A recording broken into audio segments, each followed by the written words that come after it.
Hi friends, आज हम लोग एवरेज का पार्ट 8 पढ़ेंगे। पार्ट 7 में एक क्वेश्चंस आप लोगों को दिए हुए थे बनाने के लिए और मुझे उम्मीद है कि वो क्वेश्चंस बन भी गया होगा। मेरे ख्याल से 49 आंसर होना चाहिए, 34 और 15, 49 आंसर होना चाहिए। ठीक है, 49 नहीं होगा, होना है क्या, 49 आंसर होना चाहिए। क्वेश्चन नंबर 13 में कहता है कि राम और उसके दो बच्चों की औसत आयु 17 वर्ष है, जबकि राम की पत्नी और उन्हीं बच्चों की औसत आयु 16 वर्ष है। यदि राम की आयु 33 वर्ष हो तो उसकी पत्नी की आयु बताएं। राम और उसके दो बच्चे अर्थात Ram plus S1 plus S2, चलिए दो बच्चे, दोनों बेटा ही मान के चले या दो बेटी, जो भी मानना है मान सकते हैं आप। इन दोनों का एवरेज कहता है 17, अर्थात 17 गुने 3, एवरेज बटा में 3 करेंगे इसके बराबर में, अर्थात एवरेज का मतलब इस तरह से कह रहा है कि डिवाइडेड बाई 3, तब ये कहता है 17। हम ऐसे न लिख करके हम डायरेक्टली लिखेंगे कि राम और उसके दो बच्चों की टोटल आयु 17 गुने 3 अर्थात 51 ईयर्स है। फिर कहता है जबकि राम की पत्नी और उन्हीं बच्चों की औसत आयु 16 वर्ष है, अर्थात अब यहां पर इसकी वाइफ हो गई और प्लस यही दो बच्चे S1 प्लस S2, अब कितने के बराबर 16 गुने 3 अर्थात 48 ईयर्स। अब कहता है अगर हम ऐसे इसको सोल्व करें तो ये माइनस ये माइनस ये माइनस ये माइनस, ये S1 S2 कट जाएगा और यहाँ पर राम माइनस उसकी वाइफ कितना के बराबर, तो 3 इयर्स के बराबर। कोई दिक्कत नहीं। अब कहता है यदि राम की आयु 33 वर्ष हो तो राम की जगह हम 33 लिख देते हैं, minus W equal to 3 years, इसलिए W बराबर 33 माइनस 3 बराबर 30 ईयर्स, अर्थात the age of his wife equal to 30 years. Next question देखते हैं हम लोग।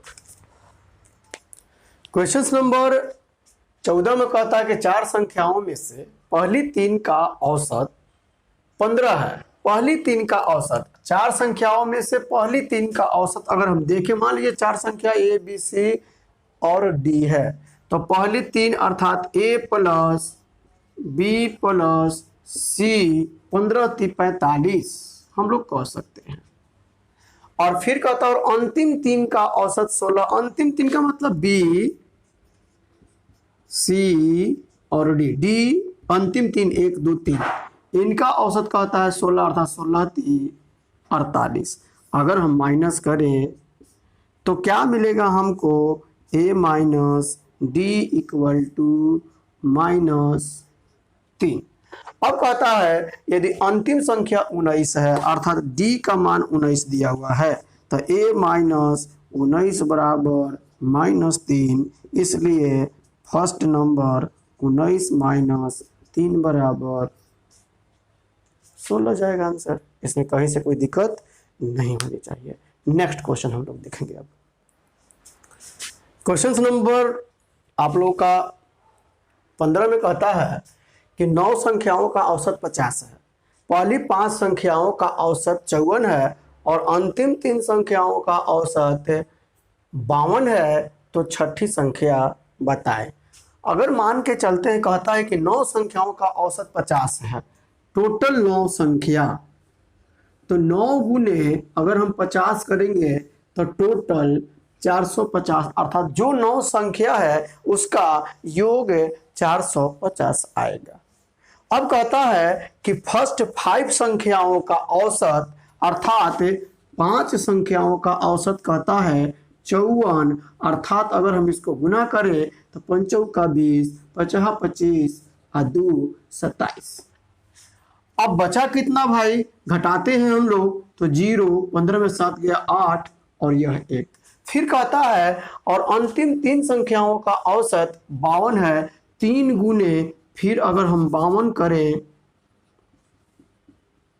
तो क्या मिलेगा हमको, 3 दूनी 6 + 3 15, अर्थात शेष कितना बचा? तो 4 और 2, अर्थात 5 संख्या, 3 संख्या, 8 संख्या, बचा अभी भी कितना? 24, जो कौन सा होगा? अर्थात छठी संख्या का मान क्या होना चाहिए? 24 होना चाहिए। यही हमसे पूछा था। नेक्स्ट क्वेश्चन अब देखेंगे हम लोग। क्वेश्चन नंबर 16 का एम कहता है कि 3 संख्याओं में से पहली संख्या दूसरी संख्या की दुगुनी और दूसरी संख्या तीसरी संख्या की 3 गुनी है। यदि तीनों संख्या का औसत 10 हो तो सबसे बड़ी संख्या बताएं। इस टाइप के क्वेश्चन जैसे हम लोगों को रेशियो पर क्वेश्चन में भी मिलता है बनाने के लिए, ठीक है।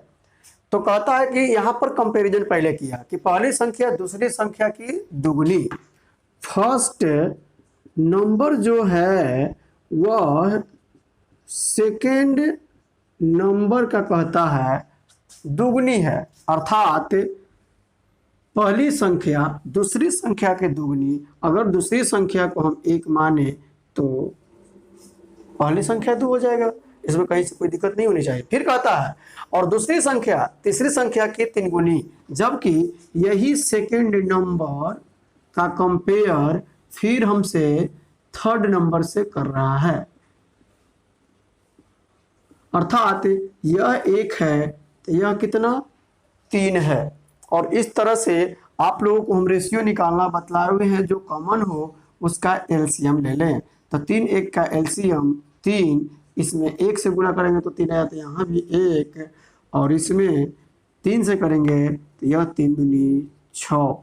इस तरह से यहाँ तीनों संख्या का योग 6 3 9 1 10, और 10 बराबर। बहुत स्टूडेंट्स क्या करते हैं कि तीनों संख्या का रेशियो में 10 और यहाँ भी कहता है 10, नहीं, ये औसत है, देखिएगा ध्यान से। अतः 10 बराबर 10 लिखना गलत है। हाँ, अब सही हो जाएगा जब हम इसमें 3 से गुना कर देंगे तब, क्योंकि 10 एवरेज था। तो 10 एवरेज, 3 संख्याओं का एवरेज अगर 10 है, इसका मतलब वो तीनों संख्या 10 3 आई 30 होनी चाहिए। उसमें पहला दूसरा तीसरा कितना होगा नहीं जान रहे हैं, लेकिन तीनों का योग 30 होना चाहिए इसके अनुसार। अब यहाँ पर हम लोग पहला दूसरा तीसरा सब निकाल सकते हैं। तो 10 बराबर 30, तो 1 बराबर हम लोग 3 कहेंगे। हमसे क्या पूछा है? तो सबसे बड़ी संख्या बताए। सबसे बड़ी संख्या पहला है, और पहला का मान रेशियो में यहाँ नहीं देखेंगे, ये मेरा रेशियो है 6 है, अतः 6 का वैल्यू 18। ये मेरा आंसर है। ये जो अगर किसी को समझ में नहीं आए तो वह रेशियो जरूर देख लीजिएगा। रेशियो का पहला पार्ट देखिएगा, उसमें रेशियो निकालना बतलाए हुए हैं। नेक्स्ट देखते हैं क्वेश्चंस। क्वेश्चंस नंबर 16 के बी में कहता है कि ए, बी और सी की औसत आयु 84 वर्ष है। डी के शामिल होने पर औसत आयु 80 वर्ष हो जाती है। एक नया व्यक्ति ई, जिसकी आयु डी से 4 वर्ष अधिक है, ए के स्थान पर आ जाता है। इस तरह बी, सी, डी और ई की औसत आयु 78 ईयर्स हो जाती है। तो ए की आयु, सबसे पहले ए, बी और सी की औसत आयु मतलब 3 लोग हैं। ए प्लस बी प्लस सी, इनका एवरेज दिया हुआ है आयु 84 ईयर्स। हम इसमें 3 से अगर गुना कर देते हैं तो 4 3 12, 18 का 24 और 1 25, अर्थात ए, बी और सी तीनों मिलके 252 साल का है। आगे क्या कहता है? डी के शामिल होने पर औसत आयु 80 वर्ष हो जाती है, अर्थात यही A plus B plus C plus D बराबर एवरेज हो गया 80, अर्थात 8 चौका 32, 320। यहाँ से तो हम लोग डी निकाल सकते हैं, अर्थात डी का मान जो होगा वह है 8, 11 में से 5 गया 6, अर्थात डी का एज जो होगा वह 38 ईयर होगा। यह क्लियर हो गया, कहीं से कोई डाउट नहीं होनी चाहिए। आगे कहता है कि एक नया व्यक्ति ई जिसकी आयु डी से 4 वर्ष अधिक है, अगर ई का देखा जाए तो 68,472 ईयर्स हो जाएगा, क्योंकि डी से 4 साल अधिक है।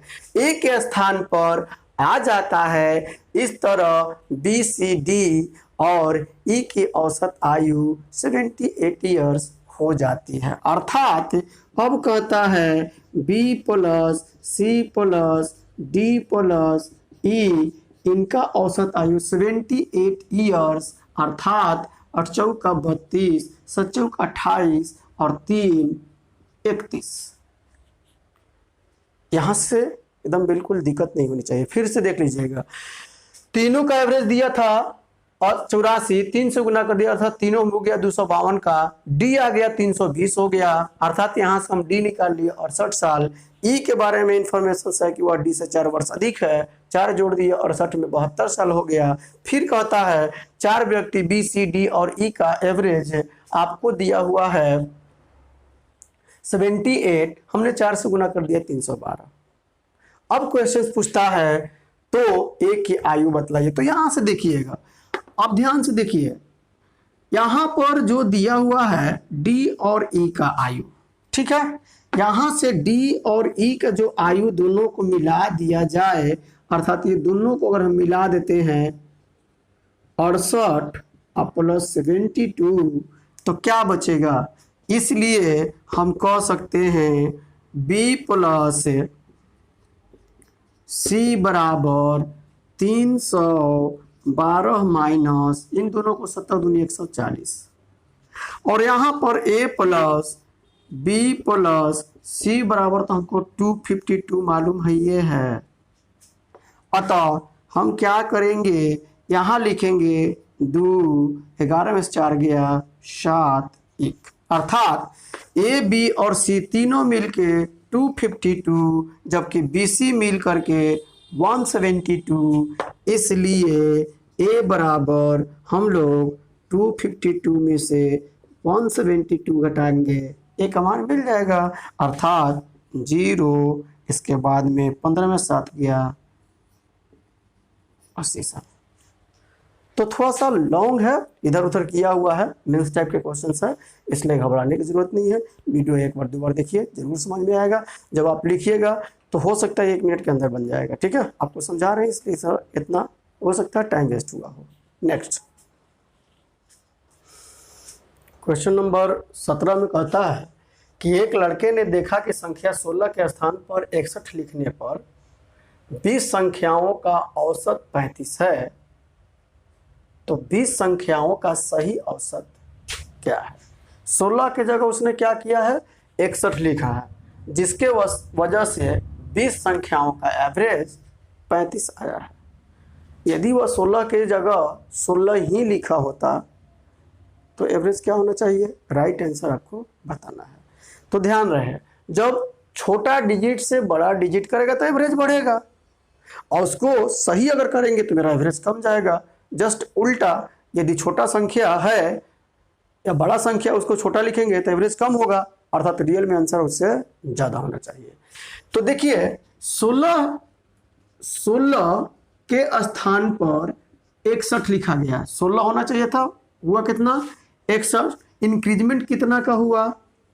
अर्थात घटाइए इसमें से तो 5 और 4 45 का, अर्थात 16 के जगह पर 61 लिखा गया, इंक्रीजमेंट हुआ 45 का, संख्या 45 का इंक्रीजमेंट हुआ, तो एवरेज में कितना इंक्रीजमेंट हुआ?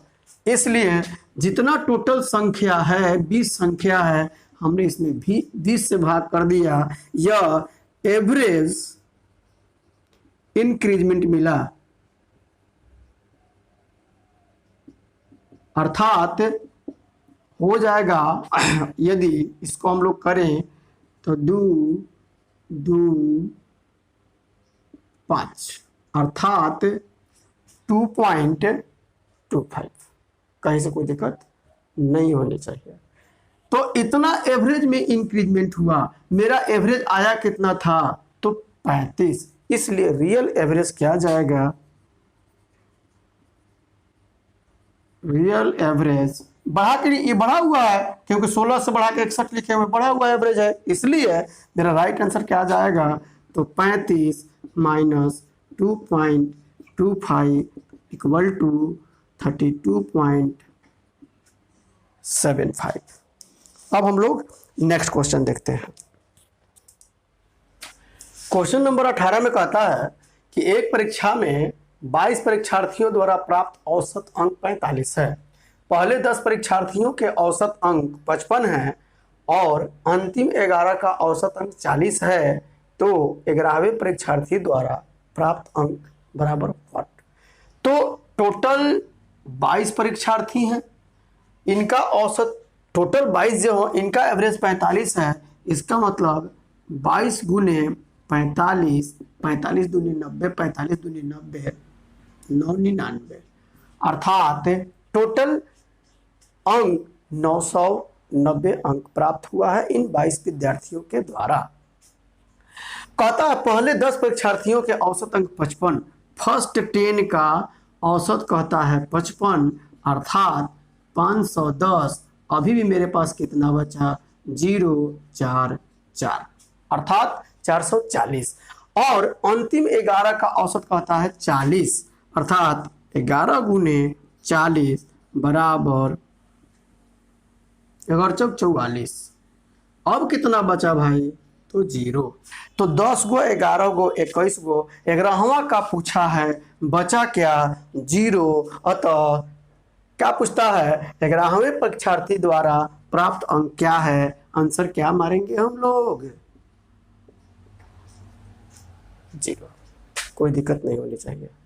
Next and last question number 19 में कहता है कि 4 बहनों की औसत आयु 7 ईयर्स है। 4 बहन का एवरेज 7 है, तो हम लोग कह सकते हैं चारों 28 साल की है। यदि माँ की आयु शामिल कर दी जाए, 4 बहन और एक माँ, 5 हो गई।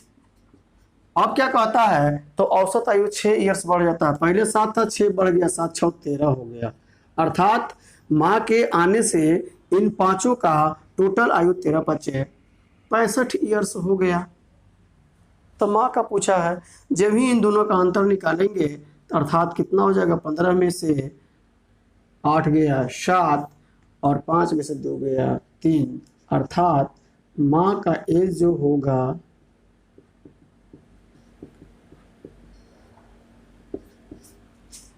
37 ईयर्स। कहीं से कोई दिक्कत नहीं होनी चाहिए। चाहे तो और तरीका है, लेकिन इजी है, इसीलिए गुना करके बता दिया आप लोगों को। आप लोग वीडियो को लाइक सब्सक्राइब शेयर जरूर किया करें। अगर सब्सक्राइब कर दिए तो करने की ज़रूरत नहीं है, बेल आइकन जरूर दबाएं, लाइक और शेयर जरूर करें। मेरा प्रयास रहेगा वीडियो कंटिन्यू आपको देते रहें। बहुत बहुत धन्यवाद, बाय।